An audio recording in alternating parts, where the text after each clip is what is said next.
Hi friends, सगळ्यांचं स्वागत आहे आपल्या डबल इकडच्या चॅनल मध्ये। तर आपल्या सगळ्यांनाच माहिती आहे डीएफएससी ची डेट आलेली आहे, ठीक आहे। तर आता अभ्यास आपण नक्कीच केला पाहिजे। तर सगळ्यात महत्त्वाचं म्हणजे रिव्हिजन आणि एमसीक्यू ची प्रॅक्टिस या दोन गोष्टीवरती तुम्हाला भर द्यायचा आहे, ठीक आहे। तर आज आपण आजच्या लेक्चर मध्ये बघणार आहे की कुठले असे टॉपिक्स आहेत जे तुम्हाला करून जायचे आहेत 101%, ठीक आहे। जिथून प्रश्न येण्याच्या पॉसिबिलिटी खूप जास्त आहेत, 99.9% आहेत, ठीक आहे। तर हेच टॉपिक आज आपण बघणार आहेत। यापूर्वी आपण काय केलं होतं, जे टॉपिक महत्त्वाचे आहेत त्यावरती एमसीक्यू सुद्धा घेतले होते आणि कुठले इम्पॉर्टंट टॉपिक्स होते तुमच्या केमिस्ट्रीचे ते आपण बघितले होते, ठीक आहे। तर तो व्हिडिओ सुद्धा अवेलेबल आहे YouTube वरती, तुम्ही चेकआउट करू शकता। हा व्हिडिओ टाकणं खूप गरजेचं आहे कारण तुमची एक्झामची डेट रिलीज झालेली आहे, ठीक आहे। तर हा व्हिडिओ अजिबात मिस करायचा नाही आणि तुमच्या डीएफएससीच्या फ्रेंड्स पर्यंत नक्की हा पोहोचवायचा आहे। सगळ्यांना याचा फायदा झाला पाहिजे आणि इथून गॅरंटेड प्रश्न येणार आहे। हे जे आजचे टॉपिक्स आहेत इथून गॅरंटेड प्रश्न येणार आहेत, कारण मागच्या वर्षी याच टॉपिक वरती प्रश्न आले होते, ठीक आहे। चला वळू पुढे। तर बघा, तत्पूर्वी बघा फॉरेन्सिक साठी आपण काय करतोय, टेस्ट सिरीज अवेलेबल केलेली आहे। या ज्या पोस्ट आहेत तुमच्या फॉरेन्सिकच्या वरिष्ठ प्रयोगशाळा सहाय्यक, वरिष्ठ लिपिक, कनिष्ठ प्रयोगशाळा सहाय्यक, या वेगवेगळ्या पोस्ट साठी आपण काय करतोय, टेस्ट सिरीज देतोय, जेणेकरून तुमची छान प्रॅक्टिस व्हावी, ठीक आहे। तुमचा स्कोर बूस्ट व्हावा। तर याच्यासोबत तुम्हाला एका वर्षाची व्हॅलिडिटी येत आहे, अनलिमिटेड अटेम्प्ट्स मिळत आहेत, पॅटर्न नुसार 10 टेस्ट, तर टोटल टेस्ट 15 असतील आणि याची किंमत फक्त 400 रुपये आहे, ठीक आहे। किंमत किती आहे याची, 400 रुपये, ठीक आहे। तर परचेस नक्की करायचे आहे, खाली स्क्रीन वरती नंबर शो होतोय, त्या नंबर वरती कॉल करा आणि टेस्ट सिरीज जॉईन करायची, ठीक आहे। चला, तर आता आपण एकदम महत्त्वाच्या मुद्द्यावरती वळणार आहे। तर सगळ्यात पहिला जो तुमचा टॉपिक आहे तो कुठला आहे, स्पेक्ट्रोस्कोपी, ठीक आहे। स्पेक्ट्रोस्कोपी हा खूप महत्त्वाचा टॉपिक आहे। जर तुमचं केमिस्ट्री आपण घेतलं तर केमिस्ट्री मधील जितके पण महत्त्वाचे टॉपिक्स आहेत त्या महत्त्वाच्या टॉपिक्स मध्ये हा टॉपिक सुद्धा येतो, स्पेक्ट्रोस्कोपी। तर मागच्या वर्षी मास स्पेक्ट्रोवरती 2 क्वेश्चन आले होते, ठीक आहे। जे तुमच्या एनएमआर आहे, मास स्पेक्ट्रोस्कोपी आहे, त्याच्यानंतर आयआर आहे, ठीक आहे, आयआर विजिबल स्पेक्ट्रोस्कोपी आहे, ठीक आहे। तर या वेगवेगळ्या स्पेक्ट्रोस्कोपी तुम्हाला माहितीच आहे, पण त्यापैकी त्यातल्या त्यात मास स्पेक्ट्रोस्कोपी खूप महत्त्वाचा आहे, कारण मास स्पेक्ट्रोमेट्रीवरती 2 प्रश्न मागच्या वेळी आले होते, ठीक आहे। तर आपण याच्यावरती काय करणार आहे, एक सेपरेट व्हिडिओ बनवणारच आहे। त्यानंतर टीएलसी, ठीक आहे। तर थिन लेअर क्रोमॅटोग्राफी, टीएलसी, ठीक आहे। तर टीएलसी वरती सुद्धा क्वेश्चन आलेला आहे मागच्या वर्षी, ठीक आहे। तर इथे मी क्रोमॅटोग्राफी लिहिली, ठीक आहे। इथे मी काय लिहिली, क्रोमॅटोग्राफी। तुमच्या सगळ्याच क्रोमॅटोग्राफी कशा आहेत, इम्पॉर्टंट आहेत, ठीक आहे।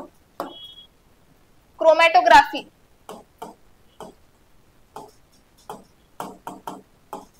TLC is nothing but the chromatography, ठीक आहे, थिन लेअर क्रोमॅटोग्राफी। तर क्रोमॅटोग्राफी सुद्धा महत्त्वपूर्ण आहे।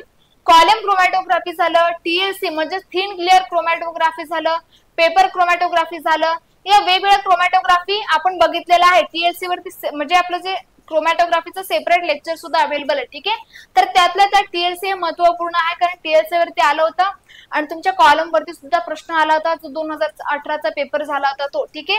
त्यानंतर आयआर रिजन्स, ठीक आहे। तर तुम्हाला काय करतील, आयआर रिजन सुद्धा विचारू शकतात, ठीक आहे। याच्यावरती सुद्धा प्रश्न आलेला आहे। नंतर इलेक्ट्रोमॅग्नेटिक स्पेक्ट्रम, इलेक्ट्रोमॅग्नेटिक स्पेक्ट्रम हे सुद्धा महत्त्वाचं आहे, ठीक आहे। तर कुठल्या रिजनची काय फ्रिक्वेन्सी आहे हे आपल्याला माहिती पाहिजे, काय वेव्हलेंथ आहे हे आपल्याला माहिती पाहिजे, ठीक आहे। तर ते इलेक्ट्रोमॅग्नेटिक स्पेक्ट्रम मध्ये येतं। विप गिअर, ठीक आहे। तुमच्या कुठल्या रिजनची सगळ्यात जास्त आहे एनर्जी, कुठल्या रिजनची सगळ्यात कमी आहे एनर्जी, त्यांची अरेंजमेंट कशी आहे इलेक्ट्रोमॅग्नेटिक स्पेक्ट्रम मध्ये, कुठून एनर्जी जास्त होते, कुठं वेव्हलेंथ कमी होते, या सगळ्या गोष्टी तुम्हाला माहिती असणं गरजेचं आहे, ठीक आहे। हे सुद्धा आपण शिकवलेलं आहे, तुम्ही चेकआउट करू शकता इम्पॉर्टंट टॉपिक्स मध्ये। त्यानंतर अमायनो ऍसिड, ठीक आहे। आता हे काय अमायनो ऍसिड, तर अमायनो ऍसिड वरती सुद्धा प्रश्न आला होता। 20 अमायनो ऍसिड, 20 अमायनो ऍसिड आपण बघितलेलं आहे, ठीक आहे। तर यावरती प्रश्न कसा येऊ शकतो बघा, तुम्हाला एखादा अमायनो ऍसिड देतील, ते ऑप्टिकल ऍक्टिव्ह आहे की नाही हे विचारतील, किंवा काय करतील, तुम्हाला 4 ऑप्शन देतील, त्या 4 ऑप्शन मध्ये वेगवेगळे काय असतील, अमायनो ऍसिड असतील आणि तुम्हाला विचारलं जाईल की यापैकी कुठला अमायनो ऍसिड ऑप्टिकली ऍक्टिव्ह आहे का ऑप्टिकली इनऍक्टिव्ह आहे, ठीक आहे। तर ऑप्टिकली ऍक्टिव्हिटी वरती प्रश्न येऊ शकतो, ठीक आहे। तर आपण इथं लिहूया ऑप्टिकल ऍक्टिव्हिटी, ऑप्टिकल ऍक्टिव्हिटी, ठीक आहे। तुमचा कुठला कंपाऊंड ऑप्टिकली ऍक्टिव्ह आहे, कुठला कंपाऊंड ऑप्टिकली ऍक्टिव्ह नाहीये यावरती प्रश्न येतो।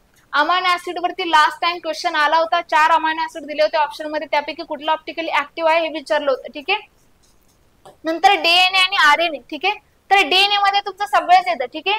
तुमचं डीएनए आरएनए मध्ये तुमचे मेसेंजर आरएनए टाइप्स म्हणजे messenger RNA, T RNA, R RNA. DNA मध्ये तुमचं कोडिंग कसं आहे, ट्रान्सक्रिप्शन, ट्रान्सलेशन.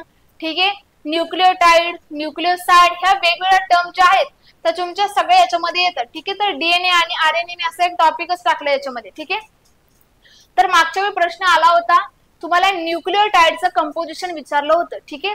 न्यूक्लियोटाइड वेगळं आहे, न्यूक्लियोसाइड वेगळे. न्यूक्लियोटाइडचं तुम्हाला कंपोजिशन विचारलं होतं मागच्या वेळेसच्या प्रश्नामध्ये, क्वेश्चन नंबर म्हणजे तुमचा जो 2018चा पेपर होता त्यामध्ये. कॉन्सन्ट्रेशन. तर आता कॉन्सन्ट्रेशन कशाचं, तुमचं मोलॅरिटी असेल, नॉर्मॅलिटी असेल, मोलॅलिटी असेल, इक्विव्हॅलंट वेट असेल, या सगळ्या कॉन्सेप्ट महत्वपूर्ण आहेत. तुम्हाला काय करतील, एकतर डेफिनेशन देतील, विचारतील ही डेफिनेशन कोणाची आहे, किंवा तुम्हाला काय करतील नॉर्मॅलिटी, मोलॅरिटी, मोरॅलिटी, इक्विव्हॅलंट वेट असं काहीतरी देतील, मॉलिक्युलर वेट, आणि विचारतील ही डेफिनेशन, किंवा तुम्हाला विचारतील याची डेफिनेशन काय. ठीक आहे. आता याच्यावरती सुद्धा प्रश्न आलेला आहे. ठीक आहे. तुम्हाला डेफिनेशन दिली होती आणि विचारलं होती डेफिनेशन कशाची आहे. ठीक आहे.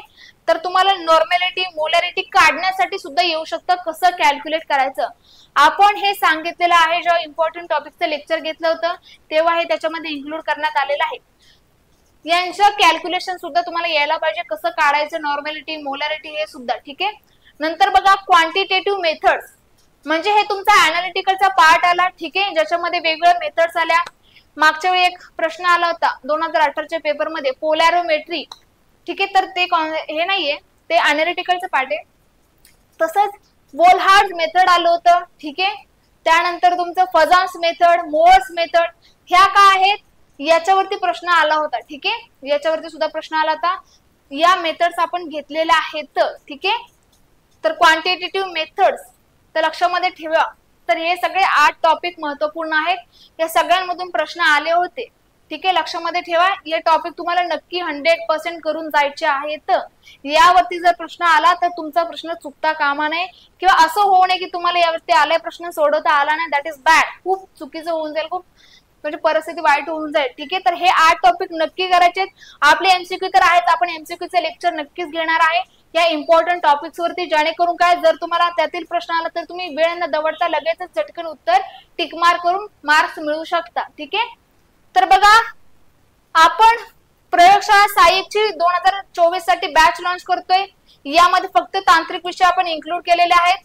व्हिडिओ तुम्ही डाउनलोड करू शकता. यामध्ये जुन्या प्रश्नपत्रिका असतील, सर्व विषयांचे रेकॉर्डेड लेक्चर असतील, डिजिटल बोर्डवरती लाईव्ह क्लास असेल, आणि नंतर लेक्चर तुम्ही अनलिमिटेड टाइम बघू शकता जर लाईव्ह क्लास मिस झाला तर. ठीक आहे. तर असे बॅचचे फीचर्स आहेत. ही बॅच जॉईन करण्यासाठी स्क्रीनवरती जो नंबर शो होतोय त्या नंबरवरती कॉल करा. IBPS पॅटर्न नुसार याच्यामध्ये प्रश्न आहेत. ठीक आहे.